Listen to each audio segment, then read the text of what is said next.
Vemos, Senhor, que o Senhor continue usando teu servo como profeta de Deus aqui na terra para abençoar a tua igreja em nome de Jesus. Amém. Fica à vontade, pastor. Amém. Glória a Deus.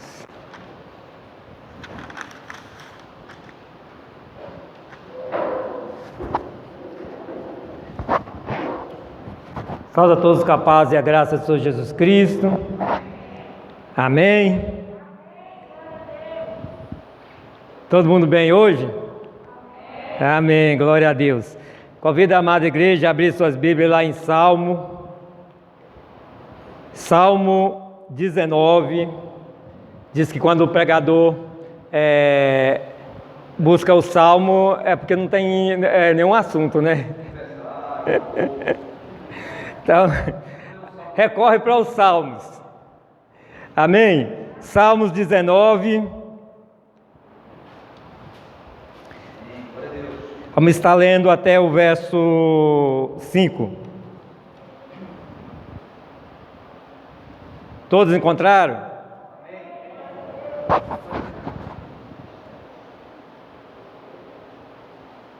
Amém.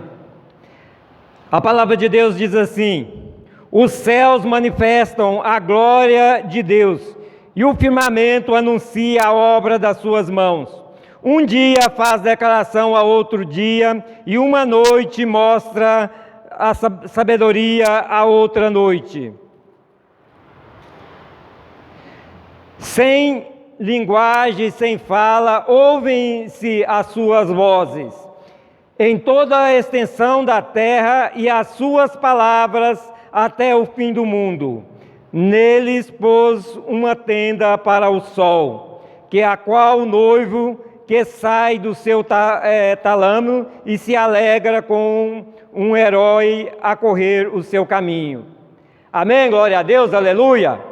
E concordando com essa mesma palavra, lá os irmãos não precisam abrir, lá em Romanos capítulo 1, verso 19 e 20 diz assim: porquanto o que de Deus se pode conhecer, nele se manifesta, porque Deus o manifestou. Porque as suas coisas invisíveis, desde a criação do mundo, tanto o seu eterno poder como a sua divindade, se entendem e claramente se vê pelas coisas que estão criadas. Amém? Glória a Deus, aleluia! Coloca a sua mão no coração, o pastor já orou, mas vamos orar de novo. Pai amado, Pai santo, Pai querido, em nome de Jesus Cristo, nós te pedimos nessa noite, ó Pai, que venha, ó Pai, através, ó Pai, da presença gloriosa do vosso Santo Espírito, ó Pai, a trazer, ó Pai, ao coração da igreja, ó Pai, o entendimento, discernimento, ó Pai, a qual o Senhor tem para o vosso filho e vossa filha nessa noite, ó Pai. Abre o coração, ó Pai, da igreja, ó Pai, para que receba a palavra do Senhor e seja lavado pelo poder da palavra. E em nome de Jesus Cristo, ó Pai, usa a minha boca por aquilo que sair da minha boca, é o Senhor falando, porque assim disse o Senhor, que eu sou a boca do Senhor, o Senhor me fez profeta, e aquilo que sai da minha boca não sou mais eu falando, mas é o Senhor falando à vossa igreja, através da vida, da minha vida. Então que diminua eu e cresça o Senhor na minha vida. Amém, glória a Deus, aleluia, aleluia, amém. Amados, essa semana, eu passei a semana aí postando uma série de vídeos falando da pessoa de Deus. E hoje nós vamos falar também da pessoa de Deus. Nós estamos vivendo aí uma geração, vivenciando uma geração, e principalmente aí esse mundo gospel, que se chama de mundo gospel, tem buscado e influenciado muito mais o conhecimento a Deus pelos milagres, pelas bênçãos, do que pela pessoa do próprio Deus, do que pela pessoa que Deus é. E se nós queremos de fato alcançar a graça de Deus, nós temos que buscar conhecer a Deus pela pessoa que Ele é, a pessoa que Ele nos revela que Ele é. E quando nós vemos em João capítulo 4, versículo 24, nós vemos Jesus dizendo que Deus é Espírito. E nós olhamos ali para Levítico, capítulo 26, verso 11, está nos dizendo que Deus tem uma alma. 1 Samuel, capítulo 2, verso 35, está nos dizendo que Deus tem um coração e tem uma alma. E quando nós olhamos para Jeremias, capítulo 29, verso 11, Deus está dizendo ali: eu bem sei os pensamentos que tenho por vocês. Então, Deus, ele pensa, ele tem uma mente. E quando nós olhamos para Isaías, capítulo 1, verso 14, e para Isaías, capítulo 42, verso 1, e para Hebreus, capítulo 10, verso 38, nós vemos ali a palavra de Deus nos dizendo que Deus tem sentimento. Então nós temos um Deus bem estruturado. Ele é espírito, mas tem um corpo espiritual. Ele tem coração, tem alma, ele tem mente, ele pensa, ele tem sentimento. E porque ele tem sentimento, ele compadece de nós. Porque se nós tivéssemos um Deus sem sentimento nenhum, nós teríamos um Deus que não compadecia de nós. Mas nós temos um Deus que compadeceu de nós e veio na pessoa do Cristo para nos libertar, nos salvar, nos resgatar do pecado para a eternidade com Ele. É porque Ele compadeceu de nós, porque Ele compadece. Então precisamos, amados, mais do que nunca, buscar a conhecer a Deus pela pessoa que Ele é, pela pessoa que Ele tem revelado que Ele é. Por essa pessoa amorosa que a palavra de Deus nos revela que Ele é amor. E Ele é amor porque Ele tem capacidade de amar, porque Ele tem sentimento. E Ele projetou toda a criação dEle, porque Ele tem mente para pensar, para projetar, para planejar. Então nós temos um Deus muito bem estruturado. E quando nós olhamos para João capítulo 14, nós vemos ali Filipe dizendo a Jesus: mostra o Pai e basta. E Jesus então diz a Filipe: há quanto tempo eu estou convosco, com vocês, e não me conhece? Quem vê o Pai vê a mim. E aí ele diz para Filipe: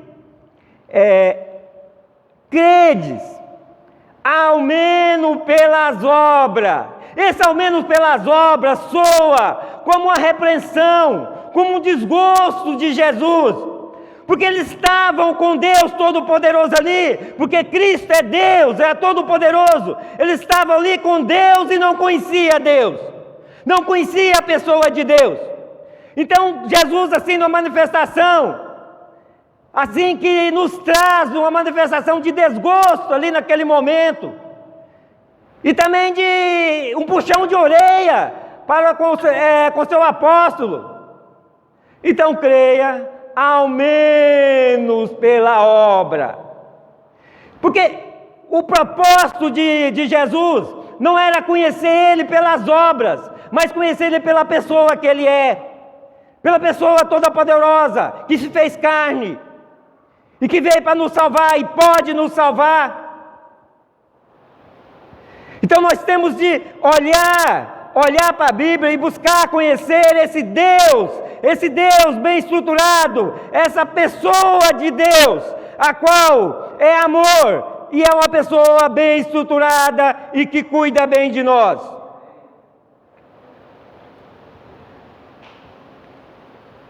Quando nós olhamos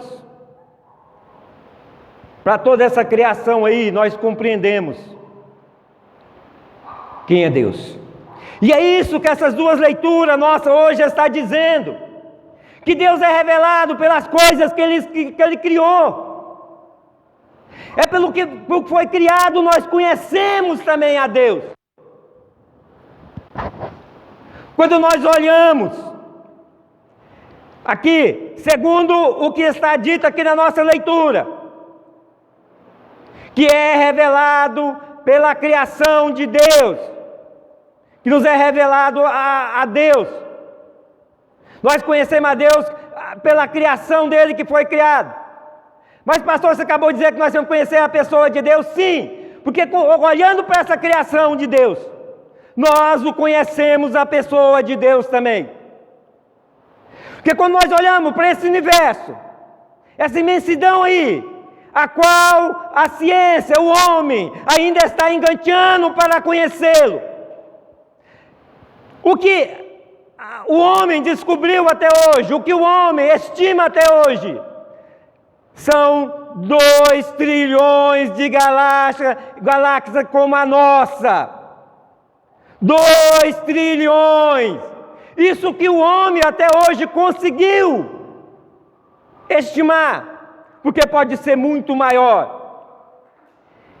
E se estima que essa nossa galáxia, ela é formada por 40 bilhões de estrelas como o Sol.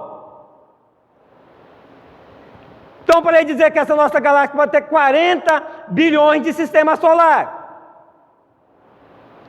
Agora multiplica esses 40 bilhões por 2 trilhões e encontrará um número imaginável na nossa cabeça.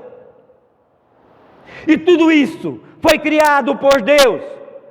E só um Deus todo-poderoso, onipotente, poderia criar algo, uma dimensão de tão grande grandeza. Então, quando nós olhamos a grandeza de Deus, olhando a criação que Ele criou, nós vemos a sua onipotência, isso é o que vemos que Ele é todo-poderoso. Então, a comida, a bebida, o pão de cada dia, o carro que Ele pode dar para a pessoa, isso não é nada. Hoje estão buscando a Deus por causa das coisas, por causa das bênçãos que Ele pode dar, por causa dos favores que Ele pode fazer. Estão buscando a Deus por causa de casa, por causa de carro, de apartamento, de formatura. Isso não é nada diante do Deus Todo-Poderoso que criou o universo.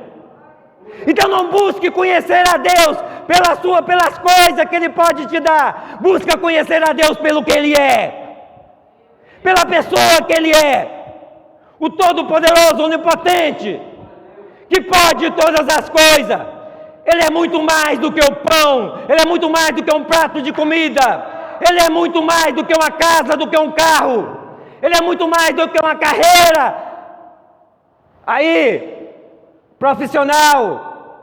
Ele é muito mais do que um curso de faculdade. Ele é o Deus que criou essa imensidão, todo esse universo. Foi Ele que criou. Então precisamos buscar conhecer o Deus Todo-Poderoso pelo que Ele é, e não porque Ele está fazendo por nós. E Jesus, quando Ele disse, então, crê pelo menos pelas obras. Veja bem o desgosto de Jesus Cristo ao dizer, né? Pelo menos pelas obras, porque não estavam conhecendo Ele pela pessoa que Ele é. Quando nós olhamos para a história da humanidade, nós vemos Deus presente em toda a caminhada da humanidade. Então, Ele é o Deus onipresente. Ele é onipotente, onipresente, e Ele está presente em toda a nossa caminhada.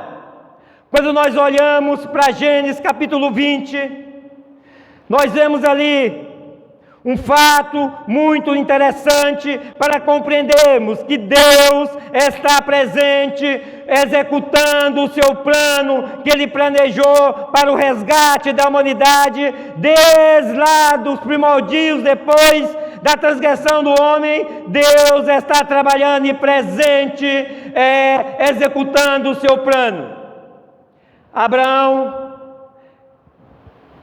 combinou com Sara, porque Sara era uma mulher muito bonita, que se eles chegassem a uma região estranha, diria que eles eram irmãos, e eles não estavam mentindo, porque Sara era meia-irmã de Abraão. Então, chegando eles em Gerar, e disseram que eram irmãos, e o rei de Gerar, Abimeleque, Era um homem de Deus também, um homem que tinha intimidade com Deus. Mas, crendo ele que Sara era solteira, toma Sara em casamento.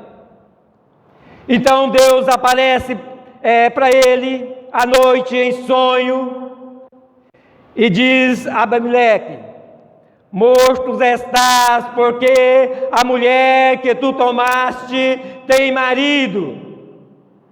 E Abimeleque disse: Senhor, foi ele mesmo que diz: és minha irmã, e ela diz: és meu irmão. Eu fiz isso de sinceridade, de coração. E Deus responde a Abimeleque: bem sei que fizeste isso da sinceridade do seu coração. Por isso, não permiti que pecaste contra mim, não permitindo que tocasse nela. Veja bem, Deus, ele está presente ali naquele momento, impedindo que uma pessoa que tem relacionamento com ele, uma pessoa dele, ali, um servo dele também, que tinha intimidade com ele, pecasse contra ele. Porque quando nós olhamos para a informação bíblica, o pecado não era contra Abraão. Ao tomar Sara, esposa de Abraão, ele não estava pecando contra Abraão, ele estava pecando contra Deus. O pecado dele era contra Deus. Isso Deus foi bem claro em dizer para ele. Porque Deus, ele planejou, lá antes da fundação do mundo, da semente de Abraão e de Sara, criar uma grande nação, e dessa semente veio, o Cristo, a qual todas as famílias da terra serão benditas nele.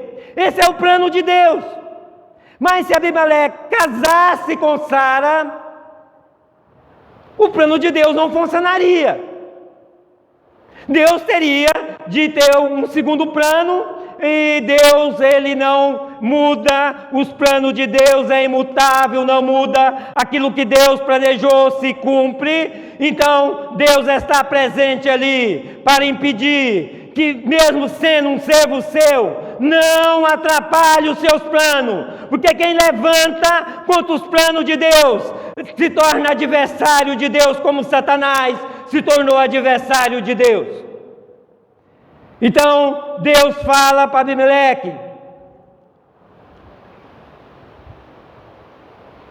devolve a mulher, porque profeta é. Falando de Abraão, e ele orará por ti.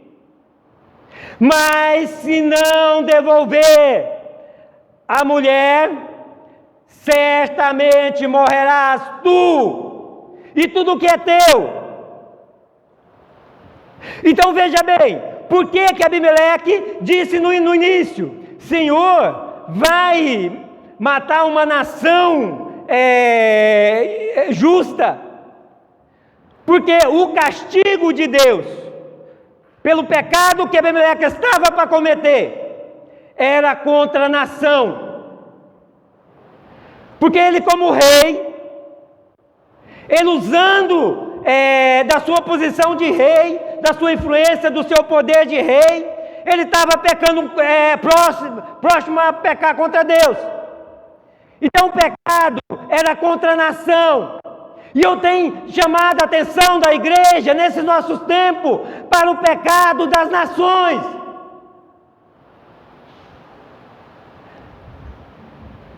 E Abimeleque, rei de Gerar, se ele não tivesse intimidade com Deus, teria perecido ele e toda aquela nação, tinha acabado, tinha morrido, porque teriam pecado contra Deus.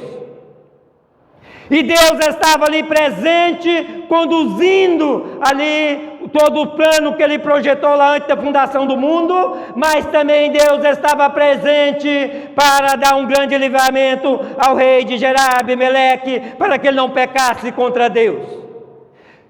Por isso nós precisamos mais do que nunca conhecermos a Deus, conhecermos a pessoa de Deus, conhecer esse Deus que Ele é, para que na nossa intimidade com Ele venha ao nosso socorro, para que nós não cometemos besteira de pecar contra Ele. Quantas pessoas têm pecado contra Deus, levantando contra os planos de Deus, levantando contra a igreja do Senhor, levantando contra servos do Senhor. Nós vemos aí, meio mundo de nação aí, que todas pecaram contra Deus, porque todas estão influenciando o seu povo a transgredir contra Deus. Os princípios de Deus estão sendo negligenciados dentro do Congresso Nacional, quando fazem as leis, no Executivo, no Legislativo e no Judiciário. Os princípios de Deus estão sendo negligenciados, estão andando hoje o nosso Brasil e muitas outras nações estão andando contra os princípios de Deus e estão contra os planos de Deus para a igreja e para aqueles que Deus chamou para ser salvo. Quando nós olhamos para a palavra de Deus, quando nós olhamos para as revelações, para a profecia, nós vemos um Deus onisciente, que antes que as coisas aconteçam, Ele já vem revelando, e Ele já nos revelou todas as coisas que vão acontecer, até a consumação de todas as coisas. Tudo que vai acontecer já está revelado na Bíblia, na palavra de Deus. Ele já revelou por meio de seus profetas, Ele já revelou por meio de seus servos, tudo que vai acontecer até a fundação, até a consumação do mundo, até a consumação de todas as coisas. Tudo já nos está revelado o que vai acontecer. Então isso nós vemos um Deus onisciente. Então nós temos um Deus bem estruturado e nós temos um Deus todo-poderoso, onipotente. Nós temos um Deus onipresente e um Deus onisciente. Quando nós olhamos para a história de Jó, nós vemos ali Deus. Ele coloca a sua credibilidade de onisciente, e essa é a credibilidade de Deus, na fidelidade de Jó. O livro de Jó é um livro mal compreendido por muitos pregadores, pela teologia, porque se pregam muito que Deus, Ele provou Jó. Deus não provou Jó, não. Deus não tinha nenhuma necessidade de provar Jó, porque Ele, na sua onisciência, Ele sabia da fidelidade de Jó até o fim. Mas porque o diabo, diante dos céus, ali diante dos anjos do céu, ele levantou suspeita ali da onisciência de Deus, dizendo que Jó só era fiel porque Deus dava todas as coisas para ele. O que o diabo fez foi levantar uma suspeição ali sobre a capacidade de Deus ser Deus. Então, Deus, onisciente como Ele é, Ele colocou ali a sua credibilidade na fidelidade de Jó, para que o céu soubesse que Ele é onisciente, que Ele conhece o passado, o presente e o futuro, que Ele conhece todas as coisas. Nós vemos aí em ministrações passadas, que foi pela igreja do Senhor, que a multiforme sabedoria de Deus foi revelada aos principados e potestades nos céus, isso é, aos anjos, aos arcanjos, aos serafins e aos querubins. A multiforme sabedoria de Deus foi revelada através da igreja. Nós vemos também, em pregações anteriores, que foi pela obra redentora de Jesus Cristo, a qual Ele executou aqui nessa terra, que todas as coisas, nos céus e na terra, voltou a congregar em Cristo. E foi através de Jó, da fidelidade de Jó, que Deus revelou aos céus, aos anjos, a onisciência dele. Que Ele mostrou que Ele é onipotente, onipresente, onisciente. Quando nós olhamos para Paulo, em Gálatas capítulo 1, verso 14, nós vemos ali Paulo dizendo que ainda no ventre da sua mãe, na madre da sua mãe, ele foi separado e chamado para pregar aos gentios, para pregar o Evangelho. E uma coisa muito mal compreendida que nós temos hoje é em relação à obra de Paulo, à pessoa de Paulo. Eu vi um certo questionamento esses dias, alguém questionando por que Deus deixou Paulo se tornar um assassino. A Bíblia, em lugar nenhum, ela diz que Paulo é assassino. Em lugar nenhum, a Bíblia diz que Paulo matou alguém. Mas nós temos que compreender a Bíblia em um todo. Nós temos que compreender o plano de Deus para nós não falarmos besteira. Nós temos de pregar e ensinar pela palavra e não pela teologia. Porque nós temos que aprender pelo Espírito Santo, conhecer a Bíblia em um todo, fazer todas as conexões, buscar a conhecer ela. Quando nós olhamos para o plano de Deus, a qual Ele conduz sem nenhuma falha, nós vemos ali Jesus, que é Deus, escolhendo os seus discípulos. Ele poderia ter escolhido Paulo também junto com os outros discípulos e poderiam ter evitado que Paulo se tornasse um perseguidor da igreja. Poderia não, ele não podia. Porque dentro do planejamento de Deus, Paulo foi chamado ainda na madre de sua mãe para pregar aos gentios. E quando nós olhamos para a Bíblia e compreendemos a Bíblia, o único povo aliançado com Deus, que tinha aliança com Deus, era o povo de Israel. Claro que quando Jesus veio, existia ali a nação judaica, né? Porque o povo de Israel ainda estava espalhado no mundo todo, mas os judeus também são israelitas, porque vieram de Jacó, que recebeu o nome de Israel, e por isso todos se tornaram israelitas. Então os judeus também são israelitas. Era o único povo aliançado com Deus. Os gentios ainda não era povo. Existia sim a profecia de Deus, que antes que acontecesse, ele já tinha, através do profeta Isaías, ele já tinha profetizado que um povo que não era povo, passaria também a ser povo. Mas isso só poderia acontecer quando uma aliança.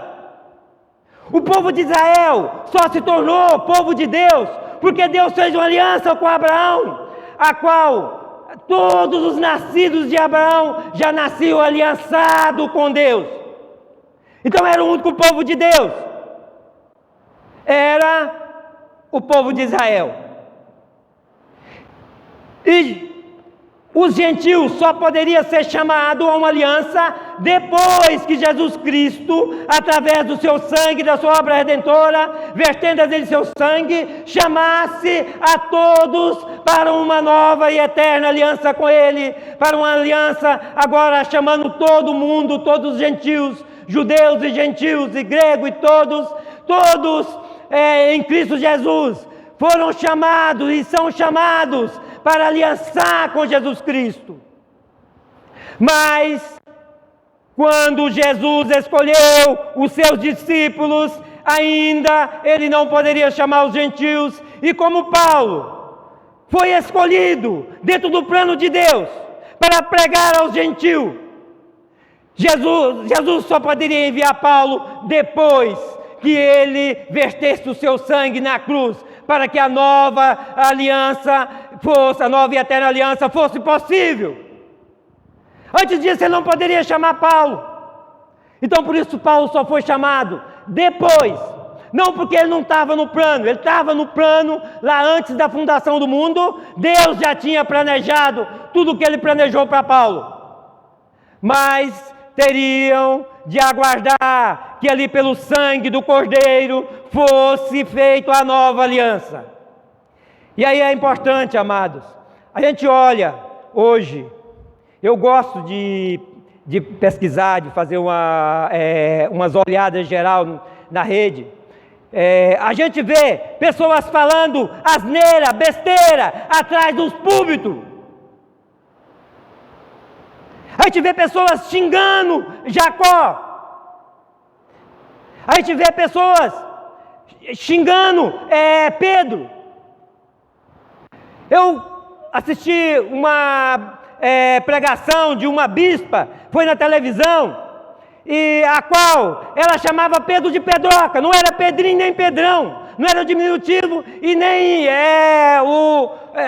aí Pedrão, o aumentativo. Era um nome descolocativo, Pedroca. E chamava Pedroca várias vezes, e o povo, a igreja toda batia palma e tudo. Porque não conhece a Jesus e nem o Evangelho de Jesus Cristo, porque lá no capítulo 5 de Mateus, Jesus diz: ouviste o que foi dito aos antigos, não matarás. Eu, porém, vos digo, aquele que chamar seu irmão de raca, que é um nome desqualificativo, é digno do juiz do Sinédrio. O Sinédrio era o juizado de Judá naquele tempo. Então, se chamar de raca é digno, que é um nome desqualificativo. Se alguém desqualificar alguém, é digno de ser julgado pelo juiz. Se chamar um outro de tolo, é digno do fogo do inferno.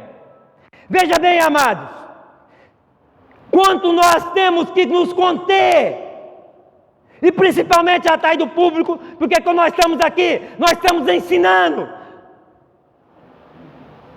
Então, quando se chama de tolo, é digno do fogo do inferno.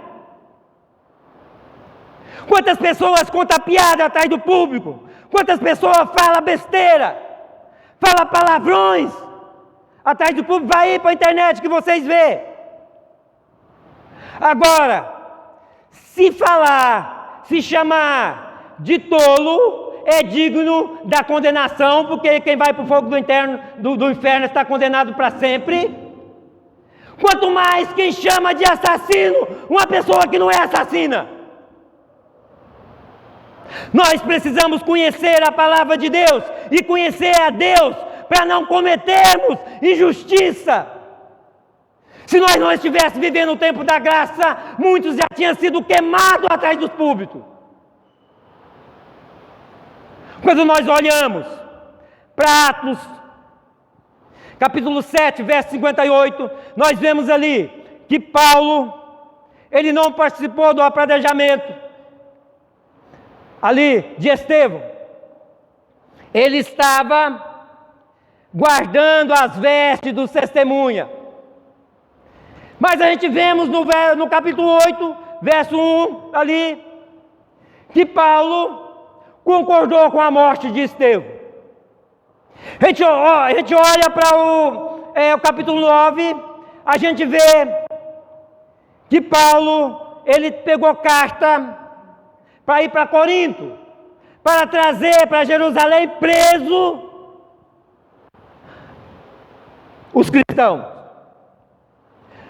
Quando a gente olha para Atos capítulo 26, a gente vê ali o próprio Paulo dando um testemunho, ali para o rei Agripa, que ele prendia os santos, isso é, os cristãos, e levava, monitorava, levava para ser julgado. Que ele recebeu poder do Sinédrio para prender os santos, os cristãos, para levar para julgamento. E aí eu quero que a amada igreja preste atenção lá em Filipenses, capítulo 3,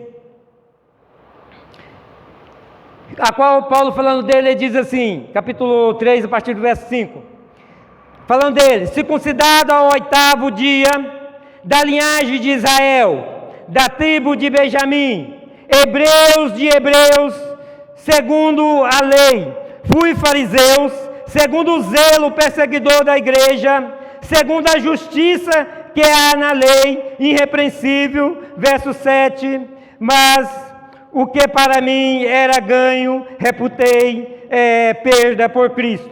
Então veja bem aqui, no verso 6, diz algo importante, segundo a lei, irrepreensível.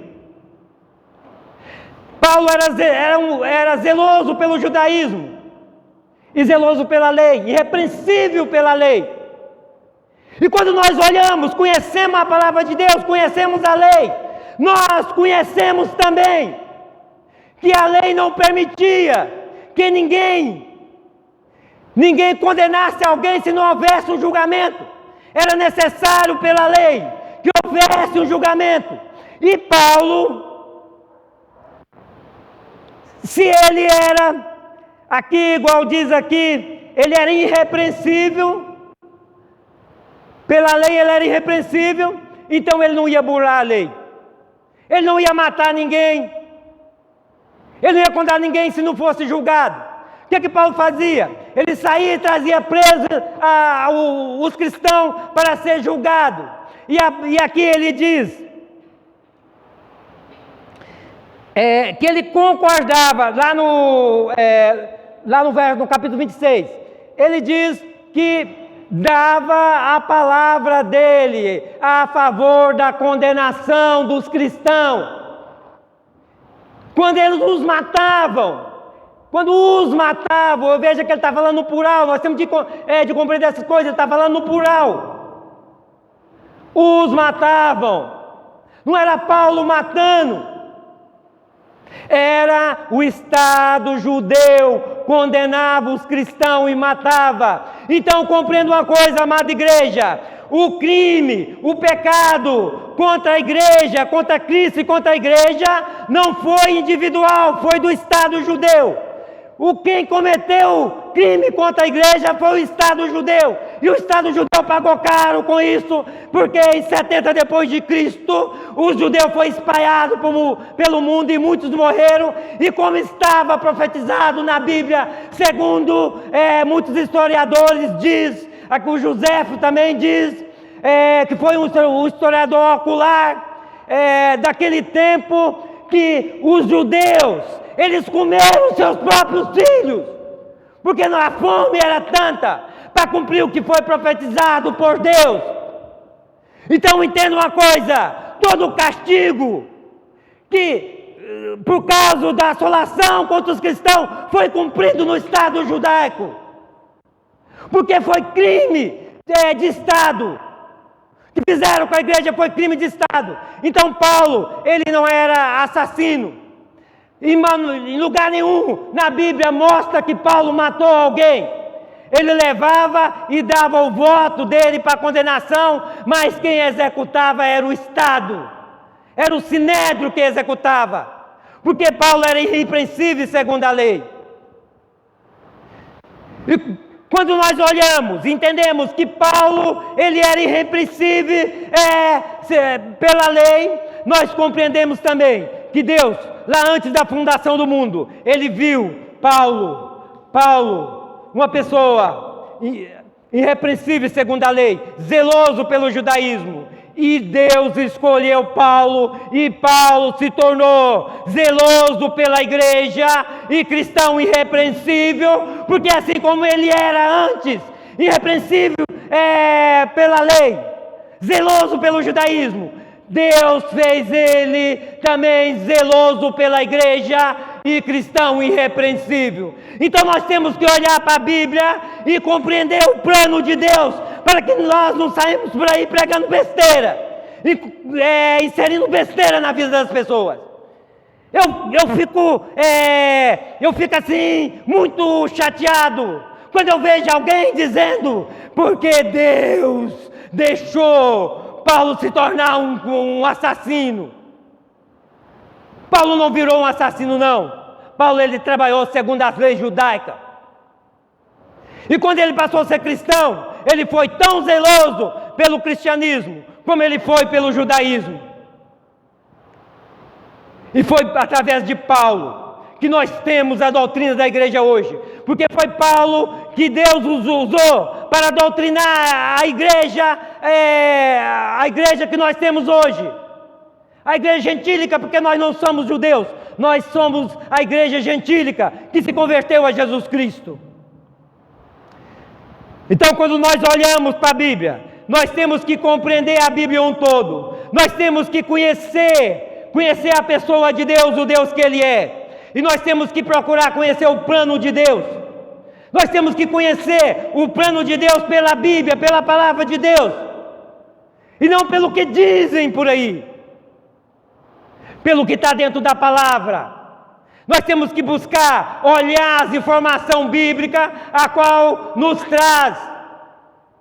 E olhar e ver o quão poderoso é o nosso Deus.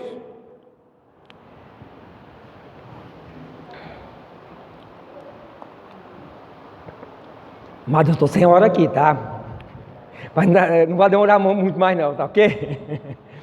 Amados, quando nós compreendemos a Deus pela pessoa que Ele é, quando nós olhamos para toda essa imensidão aí que Deus criou, e compreendemos que Ele é o Todo-Poderoso, onipotente, onisciente, onipresente, quando nós olhamos e compreendemos que Ele está presente, executando todo o plano que Ele planejou lá antes da fundação do mundo, para acontecer agora, nos nossos dias de hoje.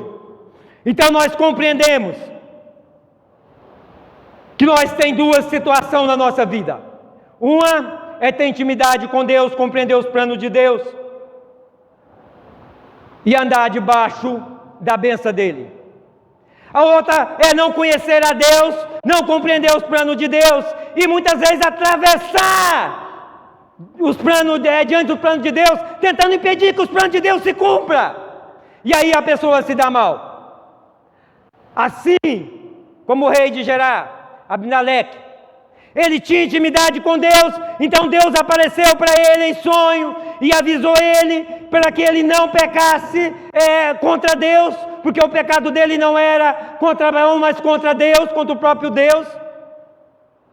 A mesma coisa é nós hoje. Se nós temos intimidade com Deus, Ele nos revela tudo o que vai acontecer e nos traz o refrigério para que nós compreendemos e não saímos do caminho dele. Ele nos dá livramento, porque nós conhecemos a pessoa de Deus. Então, mais do que nunca, essa nossa geração que tem só se preocupado com milagres, só se preocupado em tomar posse, em receber, tomar posse, o pregador chega atrás do público e recebe aí, toma posse, recebe, e a pessoa não conhece a pessoa de Deus, a pessoa não sabe quem é Deus, a pessoa não conhece os planos de Deus. Quando nós olhamos e conhecemos a Deus, nós compreendemos algo muito importante. Quando nós entregamos a nossa vida a Deus, dizemos a Ele: eis-me aqui, Senhor. Ele já sabia, lá antes da fundação do mundo, que nós íamos fazer isso. Mas porém, Ele conhecendo a pessoa, Ele sabe aquele que pode receber um talento e aquele que pode receber muitos talentos. Então, tem aquele que ele vai pedir, mas Deus só vai dar um talento para ele, porque Deus já conhece ele lá antes da fundação do mundo, e tudo o que ele ia fazer, Deus já incluiu. já está incluído no plano de Deus. Mas tem aquele que diz: Senhor, eis-me aqui, e o Senhor aceita. E essa a vida não é mais dele. Por quê? Aquele que só recebe um talento, ele pode fazer muitas escolhas na vida dele, aqui nesse mundo. Tem quem pode escolher a mulher, quem pode escolher o esposo, quem pode escolher a profissão, quem pode escolher várias coisas na sua vida. Desculpa aí, igreja, o vento jogou. Mas, porém, aquele que entrega a sua vida a Deus de fato, e Deus aceita, porque Deus já olhou lá antes da fundação do mundo, e Deus já viu o que ele ia fazer, então Deus já, lá antes da fundação do mundo, Deus aceitou a vida dessa pessoa. Então a vida dessa pessoa, que recebeu muito talento, ela é uma vida para Deus. Então é Deus que vai escolher tudo na vida dessa pessoa. Deus vai escolher. De esposa, de profissão, é tudo Deus que vai escolher. E não adianta a pessoa dizer: mas Senhor, eu não queria isso, eu queria outra coisa, eu não queria assim, eu queria era outra coisa. Não, já está planejado desde lá, diante da fundação do mundo, porque Deus te conheceu desde lá, e Deus aceitou a sua vida, e a sua vida foi aceita por Deus, e agora não pertence mais a ti, mas a Deus. Então nós precisamos conhecer a Deus, ter essa intimidade com Deus, para compreender quem é nosso Deus. Em 2017, eu não me lembro mais o mês, eu tive um sonho, uma revelação, uma jovem, e essa jovem, ela vinha na minha direção, e ela estava com semblante de dor, uma expressão de sofrimento, e ela vinha, e eu sabia, eu acho que pelo Espírito Santo, eu sabia que ela já tinha tomado o remédio, mas a dor não tinha passado. Então o despertador tocou pelo celular, era 4 horas de eu levantar, eu levantei para orar. Quando eu ajoelhei para orar, abriu-se uma visão, e eu vi o Senhor, e junto ao Senhor chegou um escrivão, com a prancheta na mão, prancheta de anotação, e aquele escrivão disse ao Senhor, que aquela moça, ela tinha abrido mão da escritura dela para o Senhor, e que ainda o Senhor poderia acrescentar mais causa a favor do Senhor. Eu estava orando, foi uma visão, não é sonho, o sonho já tinha passado. E eu sei que essa jovem, em determinado tempo na vida dela, ela entregou a vida ao Senhor. Mas também sei que em determinado tempo ela tem tentado tomar a sua vida de volta.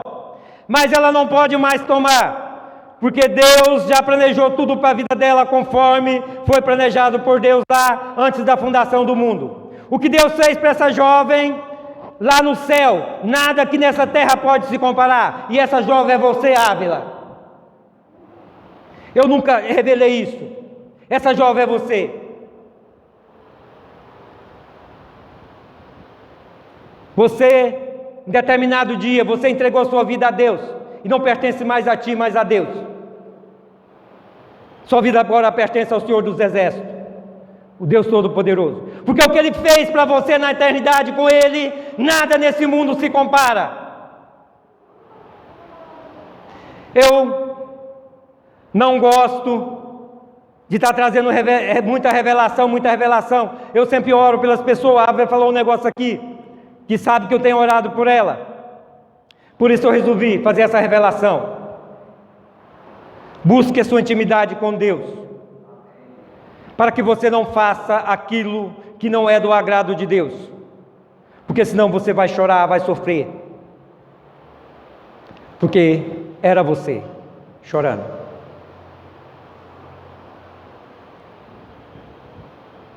Então, nós precisamos buscar essa intimidade com o nosso Deus, conhecendo Ele, a pessoa que Ele é, conhecendo Deus da forma que Ele é, para que nós não incorremos o risco de sairmos do plano de Deus e sofrermos muito. E aí, para terminar, eu quero trazer algo aqui para os irmãos. João, capítulo 6. A partir do verso 26, Jesus Cristo diz assim: isso, amados, isso aqui está no contexto da multiplicação dos pães, ali de 7 pães e 3 peixes, a qual se alimentou quase 4.000 pessoas, está no Evangelho de João. E o Evangelho de João traz algo muito importante. Depois da multiplicação dos pães, lá no verso 26, Jesus responde ao povo que o buscou, o procurou. Então Jesus respondeu e disse-lhes: na verdade vos digo que me buscais não pelos sinais que viste, mas porque comeste do pão e vos saciastes. Trabalhai não pela comida que perece, mas pela comida que permanece para a vida eterna, a qual o Filho do Homem vos dará. Porque a este o pão Deus o selou. O Filho do Homem vos dará, porque a este o pão, o Pai, Deus o selou. O Pai, amado, só confundi com pão. A esse o Pai, Deus o selou. Então aqui, continuar a leitura, não vou continuar porque senão vai ficar muito tarde, preciso encerrar. Mas nós vemos Jesus dizendo que Ele é o pão da vida. O que Jesus está dizendo para eles? Vocês comerem, eu dei comida para vocês, e vocês estão atrás de mim pela comida, não pela minha pessoa. Eu sou o pão da vida. Eu sou o pão da vida. Jesus é o pão da vida, mas eles estavam conhecendo Jesus só como um dispenseiro dando comida para eles, porque não conheciam a Jesus, não conheciam a pessoa de Jesus. Hoje nós estamos nesse momento que muitos estão buscando a Deus só pelo pão, pela comida, só pelas coisas, e não pelo Deus Todo-Poderoso que Ele é. Nós temos que aprender a buscar a Deus pelo que Ele é. Deus é muito mais do que pão, é muito mais do que comida. Jesus Cristo é o pão da vida, porque Ele é o Senhor da vida, e nós recebemos a vida de Cristo em nós. Por isso nós vivemos e vamos viver para sempre, mesmo que morrermos, ressuscitaremos, porque Ele é vida, Cristo é vida. Então temos que conhecer a Cristo como Ele é e buscar ter essa intimidade com Ele, para que na intimidade com Ele, Ele nos dê livramento, Ele nos guarde, Ele nos conduz, Ele não nos deixa desviar nem para a direita nem para a esquerda, Ele nos conduz no seu amor, porque Ele é amor, Ele nos conduz, Ele se compadece de nós, quando nós temos intimidade com Ele, porque Ele tem sentimento, Ele é capaz de se compadecer, então Ele se compadece por nós. Nós temos essa intimidade com Ele, nós não vamos sofrer. Mas sem intimidade com Deus, sem conhecer a pessoa dEle, e corre um sério risco de passar por grande sofrimento, por grandes dores, de andar por caminhos incertos, por caminhos inseguros, de andar pelo vale da sombra da morte, porque não conhece a Deus, não conhece a pessoa de Deus, não conhece os planos de Deus, e não tem Deus como todo-poderoso, onipotente, onisciente, onipresente, esse Deus amoroso que cuida de nós. Coloca a sua mão no coração, leva a sua mente a Deus, vamos ficar de pé, leva a sua mente a Deus, a nosso amado Deus e Pai, deixa Ele falar com você nessa noite. Pai amado, Pai santo, Pai querido, nosso amado Criador, amado Deus, amado Pai em Cristo Jesus, nosso Deus todo-poderoso, o Pai da eternidade, o Pai das luzes, o Pai dos Espíritos, nosso Deus, nosso amado Deus amor, Papai, Abba Pai, em nome de Jesus Cristo, ó Pai, venha, ó Pai, nessa noite, ó Pai, trazer, ó Pai, ao coração da vossa igreja, dos vossos filhos e filhas, ó Pai, toda a limpeza, toda a purificação, ó Pai, para que, ó Pai, tenha intimidade contigo, ó Pai, por meio de Jesus Cristo, ó Pai, no mover do vosso Santo Espírito, ó Pai, para que, ó Pai, essa igreja aqui, ó Pai, vossos filhos e filhas, ó Pai, seja essa igreja, ó Pai, limpa, purificada, santificada, em profunda intimidade e comunhão contigo, Pai, em nome de Jesus Cristo, ó Pai, para que seja, ó Pai, essa igreja gloriosa, a qual o Senhor o firmou aqui na terra por meio de Jesus Cristo. Quem crê, dê uma salva de palmas em glória a Deus, aleluia, aleluia, aleluia. Senhor, com toda a sua força, glorificando o Senhor, aleluia. Vai terminar, irmãos, mas abre o seu coração. Espírito, e ali adora Ele. Nós te adoramos, Senhor, porque Ele dá recurso. Ao Deus do meu amor.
Aleluia pela tua palavra, Senhor, pela tua revelação. Em nome de Jesus, estenda as suas mãos e que o amor de nosso Deus, amor incomparável de nosso Pai, amor que nos amou tanto, aleluia, e que a graça e a paz de nosso Senhor e Salvador Jesus Cristo e a doce consolação do Espírito Santo permaneça em ti, sobre a tua família, agora e para sempre, com alegria na sua alma. Diz, amém, que Deus abençoe, tenha todas uma ótima semana em nome de Jesus.